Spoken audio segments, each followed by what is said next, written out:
Anybody who works in the bodybuilding field, which I have for some 40 years, just knows the great, heroic, and iconic image of Reg Park. Born during the Depression and overcoming enormous post-war odds in Britain, Reg Park took on the American bodybuilders and triumphed, not once, not twice, but 3 times over a 14-year period. How Reg got to be the way he was is a miracle and just a real tribute to his dedication. I made my mind up I wasn't going to be second to anybody. It wasn't an easy path, and for him to come out on top the way he did, it just shows you the power of the man, the strength and the desire he had to build a good body, a great physique. Reg's determination to have the best physique in the world led him to winning the Mr. Universe competition for the first time in 1951. I think out of the 7 judges in the panel, I got 6 votes. I didn't enter again until 1958. Reg took the title every 7 years. 51, 58, 65. By freely sharing his knowledge and wisdom, Reg captured the imagination of young men around the world.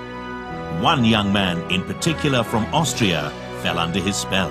He mentored many athletes. Of course, most notably, he was the mentor of Arnold and a great motivator for Arnold. I set my goal, right? I want to copy Reg Park. I want to be Reg Park. I want to follow his training method, his life philosophy, get into movies, take that money I make in the movies and start a gymnasium chain and make millions of dollars. And the whole plan was laid out. Reg had some good serious talks with him about bodybuilding, about business, and about filmmaking, which Arnold hadn't done. Reg was instrumental in popularizing the muscular hero of the silver screen when he starred as Hercules in 5 films during the 1950s.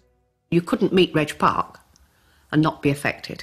Reg had it all, really. He was Hercules personified, wasn't he? Reg had a great physique. He was a combination of Herculean size, but incredible shape and symmetry and balance, and lines and aesthetics that you don't see in many bodies. He was a pioneer in many areas. The strength area, obviously the movies. It was a combination that was just unique in its time. There were some American bodybuilders that were big, but most of the English guys were very sparrows compared to Reg. He was the first English bodybuilder that had like an American physique. He was a great bodybuilder, very muscular, but most important of all, he was a real English gentleman. He just seemed like an unstoppable boar. He was just incredibly moving forward all the time, and that thick neck and traps and shoulders. And when he gave you a handshake, he looked you in the eye and meant it. Reg accepted Arnold's challenge to enter the Mr. Universe competition in 1970. He wasn't afraid of staking his reputation and losing. The era of drug-free bodybuilding ended as Reg graciously handed over the baton to Arnold. He'd lost to a man nearly 20 years his junior by just half a point. Reg Park didn't know he was inspiring people like myself, but he was. I mean, even through non-verbal communication, even through just the picture, he was saying something to me and affecting my life. He was special, and bodybuilders loved him. They wanted to be like him. The great Reg Park used to say, "The fans are the salt of the earth." His biggest fan was his wife of 55 years. I just thought he was the most handsome man I'd ever seen in my life. And he seemed so sophisticated. He'd just come from Hawaii. And I thought, wow.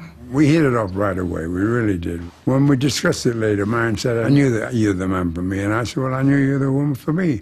The love he had for Miriam and John and Janess, I mean, his family was paramount to him.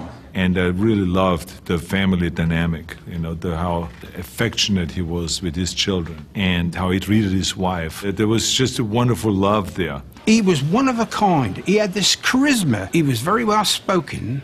He was very knowledgeable, and he was very accessible.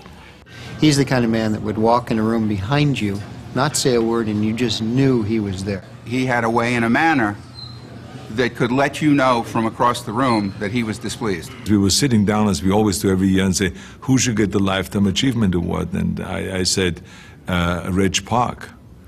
And everyone looked at me and he says, of course, Reg Park. We all stand on somebody else's shoulders, so to speak. And I'm not sure whose shoulders he was standing on. As far as I'm concerned, he invented it, okay? And we're all standing on his shoulders.